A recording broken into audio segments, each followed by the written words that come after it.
Expect the best used car deals guaranteed. Visit arnoldclark.com.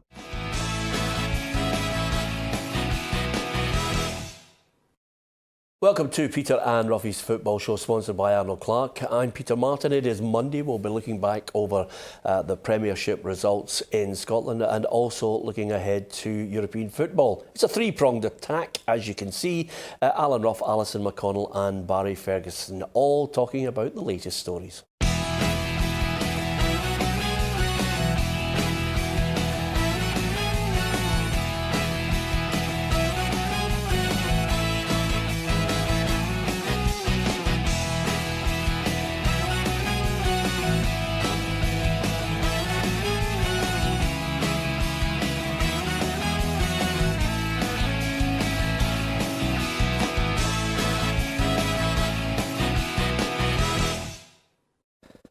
Yeah, lots to talk about later on this week. We will go into greater detail on the Europa League matches. Celtic at home to Cluj and Rangers in Switzerland against Young Boys. But the Premiership, what about the results at the weekend? Here's how it all panned out. It was Hamilton 2, Livingston 1. Hibs drawing with Celtic at Easter Road in the early kick-off. No goals between Kilmarnock and Ross County. Rangers rampant, 5-0 against Aberdeen. Motherwell managed a solitary strike to win it at McDermott Park, and St Mirren and Hearts drew a blank in Paisley. So the champions now only have a 1-point lead, Ruffy, after that draw. You were there with the legends as Pat Stanton was celebrating for his 75th birthday. Were Hibs worthy of the point?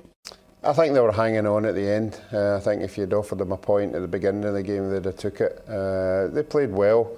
Not a lot of chances at the Celtic goal. You know, they were very fortunate with the goal.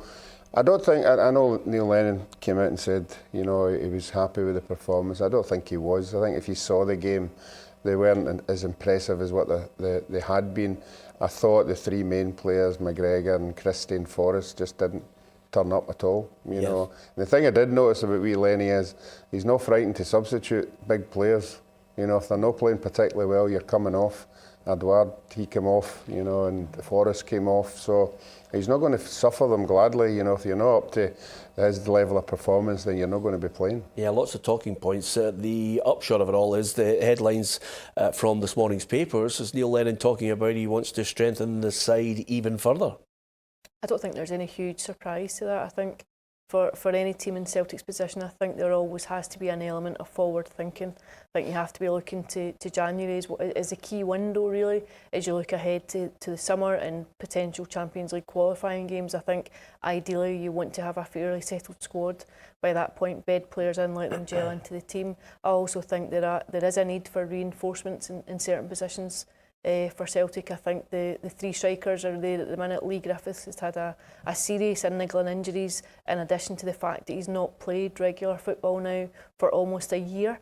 And I think he's chasing his fitness, and I think you know yourself that sometimes if players, particularly strikers, aren't getting a regular run in the team and regular fitness, you lose that yard of pace. I definitely think they could do with an additional striker coming in. Yeah, it's becoming ever more critical, Barry, because obviously Rangers are pushing. They have to be at the top of their game to keep this whole challenge going. You've got a Celtic side who I think, you know, they've got a hugely strong squad. They've got 40 million in the bank declared from the accounts over the last couple of weeks. And then suddenly you're looking, they've still got Kieran Tierney's money to come in and other European dividends to come in there as well. So suddenly you're looking thinking, if they strengthen even more, can Rangers match that in January? Well, it looks as if Rangers, they haven't out and spent money. I think Rangers are certainly got a stronger squad, Peter. But Celtic, for me, are still the team to beat.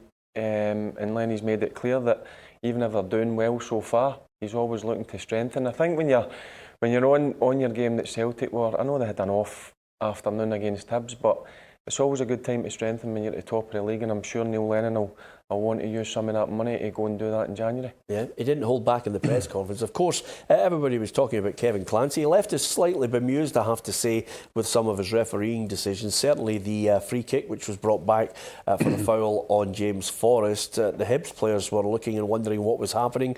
By the time they were wondering, the ball was in the back of the net from Ryan Christie. But there were other key moments in the game, and Neil Lennon thought Celtic should have had 2 penalties. And we need to take the luck element out of it. You know, Hibs got the luck with the goal, but we need to, you know, we had a good reaction then after that and scored a great equaliser. And our finishing and just that little bit of snap in the final third, for some reason, just wasn't there today. But it was a good performance. You know, I'm not going to criticise the players. We made a tremendous start to the season. And while I'm not here to criticise referees, we should have had 2 clear-cut penalties. 2, not 1, 2. Yeah, if he thought they should have had 2 penalties, it was great listening to Paul Heckingbottom. He was happy that they managed to get a point. I think the Hibs fans were happy with the performance overall on this, but he pointed out that Celtic should have been playing quite a lot of the game with 10 men. That's the worst one, and that's the biggest injustice. Like I said, refs get things wrong, and I never come in here. You know, we should have dealt with it after we gave the free kick. I'm saying why the circumstances. You asked me what my frustrations were. They were the frustrations. We'll be looking why we didn't deal with it and why they scored. Everyone's been let down here by that. Everyone. All the supporters, all the players, everyone connected with the club. Listen, there's an incident, there's a couple of arms thrown. He can claim he didn't see it, fine, but he's actually stood in between the 2 players when the third one comes in on the end of his chin. So you tell me why he's not sent him off. Yeah, in Cham, should he have been red carded?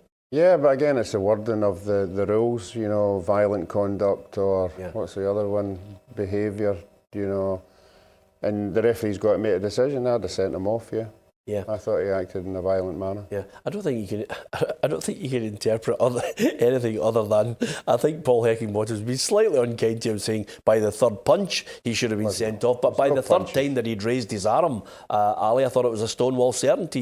He's going. I think the minute you lift your hand, you compromise yourself and you give the referee a decision to make.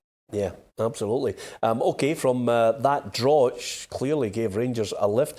Gabriel Antoniazzi, our reporter, sums up what happened for the remainder of the Premiership. Celtic were held by a much improved Hibernian, but should Cham have seen red, or should the champions have had 2 penalties? Hamilton Accies came from behind to earn a vital 3 points against Livingston. Kilmarnock dominated but were left to rue a missed penalty as it ended goalless between them and Ross County. Rangers really turned on the style at Ibrox as they smashed a below-par Aberdeen 5-0. The 10 men of Motherwell held on to go third after beating bottom side St Johnstone 1-0. And St Mirren and Hearts produced a stalemate as Halkett and Damour add to the Jambos' injury worries. You're suddenly getting to that point in the Premiership, Barry, where you're starting to look and wonder who's slipping up. Can they continue to win? Can they continue to keep that high level? Well, Rangers certainly posted a message, reduced the gap to 1 point, and they absolutely thumped Aberdeen. Yeah, clearly they were the better team on the day. Aberdeen, I know people use excuses, they were missing players, they've got a few injuries, but look, Rangers are playing with a bit of confidence, there's no doubt about that. And one guy in particular standing out for me, it's Stevie Davis. Since he's got his fitness up to scratch, he's had a full pre-season, he's the guy that makes Rangers tick. And when he's on form, Rangers play well for me. Yeah, Shea Ojo has come out again, and I know you're shaking your head there. I know, but you might as well tell us. If you're a captain, what do you say to a player who yet again comes out and says, "Listen, guys, I'm standing by my comments. Rangers are the best team in Scotland." What do you say to him? Well, it's clear that confidence is high, but keep it in house. That would be my message. I'd probably say another few things that I can't repeat, but. I like confidence in players, but when players come out and start saying things, I don't like it. I never enjoyed it myself when I was playing, and we spoke about it quite a lot as a team. If we're doing well, listen, we'll just go about our business quietly, and I prefer that when players do that. Yeah, I mean, let's cut to the chase on this one, Ruffy. I like the confidence of the boy. He's obviously lifted by getting caught up in the motion of it, but to be the best team in Scotland, you actually have to prove it over a long period of time, and all these back page headlines and little sound bites mean nothing. Yeah, that's what it is. It's a headline, and the media will take that all day, you know. And but he does have to. Hey, you're the media. I know, but I don't write it. Yeah. But But you as speak Alison it. said, it's copy. You know, it's copy, and we're talking about it. So you like, as Barry said, you want your players to be confident, but you don't want to be overconfident out there. And I'm sure Steven Gerrard would have had a word with him. You know that the proof in the pudding is who's top of the league, and of the two teams who won the game, the last game. To me, that tells you who is the best team at this moment. Yeah, of course, Steven Gerrard mentioned that once they'd heard the Celtic results, his players must have got a lift from it. Look, I think today was all about us doing our job. We had a tough game here against Aberdeen to face this morning. We know they've got injuries and we know they went to extra time, so we really wanted to use that to our benefit by playing at a speed and an intensity and a tempo, and keep asking a lot of questions, and the players have carried that out fantastically well. We can't control what happens at other stadiums. I'm sure it gave the players a lift. I'm sure it did, but sometimes that can bring a little bit of complacency in, and you can take your eye off the ball here. So I'm very pleased that the players didn't really focus on what was happening elsewhere, and they just got the job done here. I don't think Steven Gerrard will lose the plot on it, because here is one man who speaks well. He's got his feet firmly on the ground, Alison. But sometimes players almost certainly get caught up in the hype from some elements of the media who just boost them up beyond what they're capable of, but by starting to read and believe their own press. I think what you're seeing is a naivety there. There's just an inexperience. I think if you're going to claim that you're the best team in the country, you have to prove it, and there's a tangible proof, and that is by lifting a piece of silverware. I think we would all accept that. I think the difference with Steven Gerrard is that he has far more experience. He's played at the very top level as a Liverpool captain. He understands the demands. He also understands the rhetoric involved, having probably spoken at numerous press conferences, and he's very experienced when it comes to media dealings. I think what you're seeing is just a real inexperience and naivety on the part of Ojo. But I do think there's also an element of stop digging. He said it once, and you can imagine that people were saying, right, he said it once, just let it slide, and then clearly asked the question again, do you still think that you've got the best squad in the country? Where else do you go but to say, well, yeah, I don't want to back down. So yeah, we're still up there. Yeah, I noticed when Ruffy, started talking about the media, your face scrunched up there. Did you want to leather him at that point? He's taken a shekel as a media pundit for the last 15 or 20 years, and suddenly he doesn't know which camp he's lying on, Alistair. You might as well leather him. You're the written press at times. All I'm saying is that's what written press like to hear. That's just the written press. A journalist in the broadcast could ask that question. Yes, of course they could. But all I'm saying is that is what you live on. As you live for players to come out with that. Exactly. Okay. You're not going to complain. And on our part, you're not going to complain at someone giving us a headline. Absolutely. It's absolutely brilliant. Great to see Ruffy just digging himself out. I'm scared of Ali, to be perfectly honest with you. Another question, with the highs of Rangers winning the game, what about the lows of Aberdeen? They will have looked at the performance there. One of their old boys, Greg Stewart, looking really good for Rangers, but they were poor, and Derek McInnes was first to point out the gulf in class. Yeah, I still think we can look. Rangers, I've said this before, if Rangers and Celtic are doing the recruitment well and spending the money wisely and have good managers in place, they will be the teams that fight it at the top of the league, and you can see Rangers in a good place. I think they've got a good manager. They seem to have spent enough money again this summer, and they seem to have spent it well in the squad. And I do think, as I said, prior to this game, they'll be up there challenging Celtic and maybe a bit longer this season. And I think for teams like ourselves, I think it's important that we still feel we can compete in our 90 minutes and compete better than we did today. Well, he's highlighted the injuries that they have, Barry, but sooner or later fans eventually start to say, I'm not interested in that, just get results. Yeah, it'll be a sore one for Derek, because of late, the last couple of years, certainly they've done well when they've travelled down to Glasgow, so that'll be a sore one. Look, it's going to affect him. He's got some experienced players out. But then that's why you've got a squad. The guys that have got to come in and do a job, and clearly they weren't at it. I watched the highlights, and That's as poor as I've seen Aberdeen in a long time. Well, here's a question for you guys. Ruffy, he mentioned there that Rangers and Celtic have bought well. Have Aberdeen bought well? They probably bought as good as in the bracket he's in. You know, I think that's the point he's trying to make there. But that gulf and money's been there for years and years. It just hasn't all of a sudden appeared, you know. But they seem to be, when you get a hammer, you throw it out there just to let everybody know that we can't compete with these teams.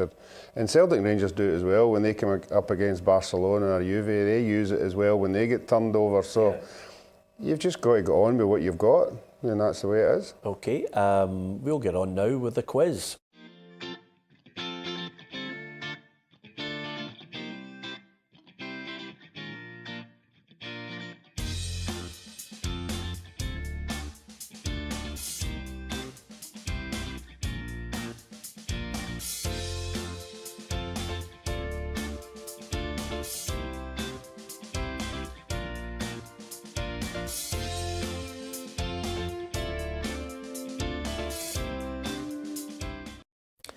Just out of curiosity, does anybody not know the answer to that player's name? It's right. a bit young for Okay, honestly, that's your cop-out every week. Anyway, if you're slightly older than Barry Ferguson, I think you might have a good chance of remembering a world-class player without a shadow of doubt. OK, St Mirren against Hearts, the Jambos. Suddenly Halkett's out for 3 months, Alison. I'm thinking to myself, I don't know where they're going at the back end now. It's getting thin on the ground for them, isn't it? Yeah, it's interesting when you're talking about Derek McInnes mentioning the injuries that he has. I think if you look at Hart's situation, the injuries that they've had have been phenomenal. And I get what you're saying about people get sick of hearing you harp on about injuries and using it as an excuse, but I think there is a genuineness about Craig Levein when he says, look at the guys that we've missed. You know, you talk about John Souttar and Craig Levein, and now you're missing Halkett, a boy that just looked as though he was starting to settle in after the summer. They're huge players that they've been missing, which coincides with the run that they've been on. Yeah, fair play. We've got to give a bit of compliment to St Mirren in this whole equation, Ruffy. They played well as well. They had their chances too. Can't buy a goal. Can't buy a goal. In the last 4 or 5 games they've played in, they've played as good as anybody else, but they just can't get anybody to put the ball in the back of the net. So Jim Goodwin will be saying to himself, if they can get that wee rub of the green, I think they're playing good enough football, and I like some of the players that they've got there as well. So I just think they need a win to kickstart the season. Yeah, Killie against Ross County. How it stayed 0-0, I'll never know. I mean, there were good chances and some great saves from the goalkeepers, Barry. Yeah, Ross County goalkeeper certainly had a good day at the office. Another missed penalty for Kilmarnock. So they'll be disappointed. That's one of the games that Kilmarnock should be looking at saying, right, we need to get 3 points. So, listen, the most important thing, they didn't get beat, but they'll be disappointed when not getting 3 points. We might as well let you gloat. Ruffy, Hamilton 2, Livingston 1. We thought otherwise, but you nailed this one, didn't you? Yeah, it's beginning to turn now. The luck's beginning to turn. You sound bottom of the league. I closed the gap by a point. But you've got to be positive in this sweepstake. No, I just think Hamilton have got something at home. And I knew it was going to be tight, but fortunate enough it was 2-1. Yeah, well, quite a lot of people are mentioning the fact. I did say I think Motherwell are a team that can finish 4th in the league, possibly higher. Who knows if the injuries keep piling up for Aberdeen, but they got a win against St Johnstone, Ali, and to be fair, it was one of those ones where they got a solitary goal, and had he not scored it, I think Devante Cole would have been embarrassed because he missed one from about 3 inches out. Yeah, I saw him referencing that actually this morning, saying it's probably the worst miss of his career, but I think the key for Motherwell is going to be consistency. It's what they can do. Once you get to January, February, you're losing key players, you maybe miss a few through injuries or suspension. That's when it will really start to bite, and you'll see what they're capable of over the course of the season. But like you, I think they've changed entirely the style of play. They're easy in the eye, they're good to watch, they're getting results, and it's just how long they can sustain it for, really. Yeah, here's a look at the Premiership table, Ruffy. What do you make of it? Are we getting to see a familiar pattern to the top end and the bottom end on this one? Are there teams that you think your old team Hibs can actually start to get a run and get away from there? Well, you would look at Hibs and Hearts, and you would think if Hearts got some of their players back, you would think Hibs would set some kind of form and move up there, you know. But I still think Rangers and Celtic, I'll just leave everybody behind this year. OK, let's have a look at the head-to-head at the moment, because it's early days, as Barry Ferguson says every week. But Barry, I have to be honest with you, you know, suddenly 13 points instead of 17, you're closing in on me, and Ruffy gained a point, which is really putting up everybody. You know, I choose my words carefully. I'll need to study. I've been doing a bit of studying, obviously in form, so I went off the boil a wee bit, so I'm spending a bit of time and looking at form, and I'll get you back. I'll come back. Yeah, that's good. You looked as if you were studying last night, but it was red wine from every region in France, to be honest with you. Anyway, one little footnote, I'll get your predictions on it. Kieran Tierney looks as if he's going to make his Arsenal debut. So it'll be one of those games we'll be keeping an eye on. Who wins it, Man United or Arsenal? A draw. Arsenal. Yeah, I'm going for Arsenal to win it. I'm with Ruffy. I think I'll go for a draw on this one. Sit in the fence. OK, amazing that we managed to get a Monday show together. Only, well, we all should have put makeup on, to be perfectly honest with you. Alison looks as if she didn't actually join us in the night out, but that makeup is deceiving, let me tell you. And Barry, if only I could have shown you a picture of him at 2 o'clock in the morning. It looks nothing like he looks now. Anyway, brilliant. And Ruffy broke into his Partick Thistle signing on fee to buy a round. and when the bill came out at 106, let me tell you, he wasn't smiling like he is now. Anyway, thank you very much to Ruffy, to Alison, and of course to Barry Ferguson. Don't forget you can follow us all over the social media if you can. Like, share and follow on Facebook. Give us your comments on Twitter and on YouTube. You can subscribe to us as well. From everyone here on The Football Show, thank you very much for watching.